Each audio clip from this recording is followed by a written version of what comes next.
What's going on? We back with the Boxing Clinic and more. Let's jump right into it. Talking about Errol Spence and Terence Crawford. And I believe, man, I just came to the conclusion sitting here thinking. I just think Errol Spence is going to smoke the fuck out of Terence Crawford, man. And I thought it was a 50-50 fight in my mind. And most people, it will be a 50-50 fight, but I don't believe so. I think Errol Spence is cut from a different cloth, and so is Terence Crawford, but I think Errol is a different breed. You know, you can ask yourself, you know, I'm just sitting here asking myself, like, why didn't Terence Crawford make it a deep amateur Olympic run? And Errol Spence did, and Errol Spence he started boxing way later than Terence Crawford did as far as their own timeline. Spence is a late bloomer and a late learner to the sport. And he made it, you know, deep into the Olympics, man. You know what I'm saying? And Terence Crawford didn't make it that far, but he did explain that he always had a professional style. He trained for a professional style, so that definitely could be the case. But you know, just thinking about it, man, and hearing what Regis Progress, you know, said he's backing Errol Spence as well. I'm just thinking about, like, Crawford gets hit entirely too much. He ain't Floyd Mayweather. He makes, you know, other mistakes where at 147 he didn't have to pay for it at 140. You know, he get hit entirely too much with an overhand right and the left hook. And, you know, Spence is a southpaw, and everybody looks at what Crawford can switch. His switch hit. I mean, in my opinion, that don't mean shit because you can switch hit. You know, that really, I mean, what does that really mean at the end of the day? You can switch stances. It's a hand clap. You know, Ali and Sugar Ray Robinson was considered the greatest of all time, and I don't remember them being switch hitting, you know, being remembered for switch hitting. It's a good thing to have, but at the end of the day, Crawford just takes entirely too much punishment. Even in the Jeff Horn fight, Jeff Horn landed some punches that wasn't called by the commentating cast. And Crawford took them well, but Errol Spence isn't that guy. And I believe that Errol Spence has the better jab. I think Errol Spence is the bigger puncher by far, and I just think Terence Crawford is too heroic for his own good.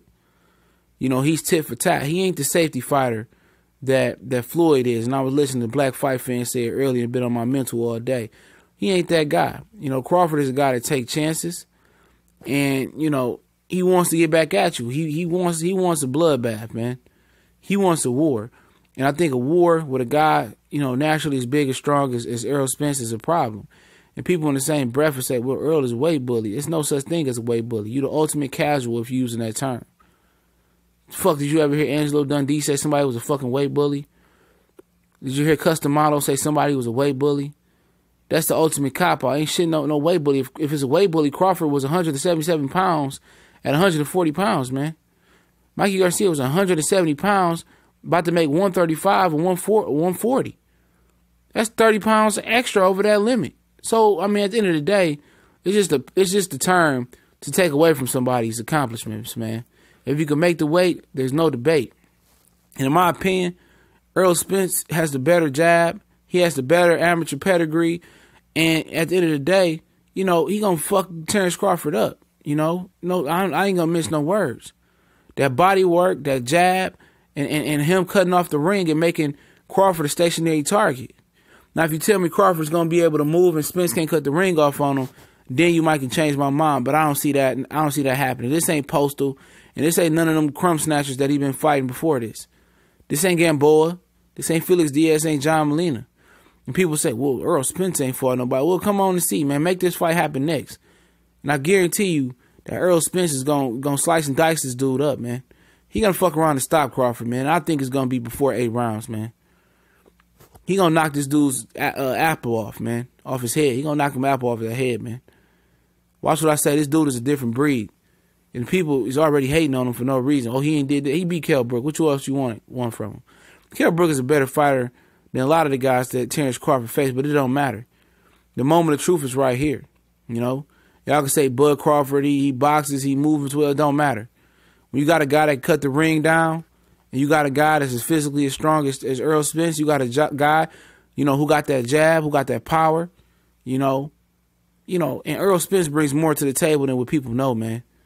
You know, Errol Spence ain't showed y'all his full, you know, arsenal and his repertoire, man. And that's what people don't know. What you see from Terence Crawford, that's what you're going to get. And it sounds good, and he sounds confident when he calling guys out, but we know he can't get off that leash. We know he can't walk across that street, even if Errol clean that side of the street up or invite him across the street. He ain't getting off that leash from Bob Arum. And I don't believe this fight going to happen. I don't think we ever going to see this fight, honestly. That's the point I'm at in boxing. Because Bob Arum had fighters like Juanma Lopez and Gamboa. He both promoted, and he still didn't make that fight happen. Merited that fight to Matt Juanma got fucking cooked by Orlando Salido 2 times. You know what I'm saying? Couldn't deliver y'all Pacquiao and Terence Crawford. And you can say the same thing about PBC, but ultimately, the winner of Sean Porter, Danny Garcia this year is going to have to see Errol Spence, and I think that's going to be the mystery pay-per-view. And eventually, they're going to catch that tricky fish, tricky trout, Keith Thurman as well, too.